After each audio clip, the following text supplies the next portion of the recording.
অনেক শখ করে গপু ভাইদের জন্য এই 3টে জামা দেবু এনেছে যখন ওর রাসমেলার ডিউটি ছিল। আর দেখো কি সুন্দর দেখতে হয়েছে 3টে জামা, যেমন রং তেমন হয়েছে ফিটিং। সোয়েটারগুলো দেখে মনে হচ্ছে যেন আমার গপু ভাইদের জন্যই তৈরি হয়েছে।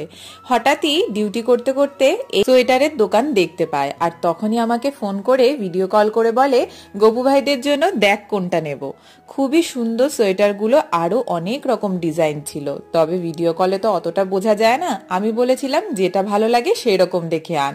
তো আমার ছোট গপু ভাইয়ের জন্য 2খানা সোয়েটার আর বড় গপু ভাইয়ের জন্য এই হলুদ রঙের সোয়েটারটা এনেছে। তাই দুদিন আগে যখন আমি পুজো দিচ্ছিলাম সেই সময়ই আমি ওদেরকে এই সোয়েটার দুটো পরিয়েছিলাম আর ভেবেছিলাম তোমাদের সাথে এই ভিডিওটা শেয়ার করব। আর এই যে ক্যাপগুলো পরাচ্ছি সেগুলো কিন্তু আমার মা তৈরি করেছে। আমার মার হাতের কাজ তো তোমরা অনেকেই দেখেছো। জানিও আমার 2 গপু ভাইকে কেমন লাগলো। টাটা।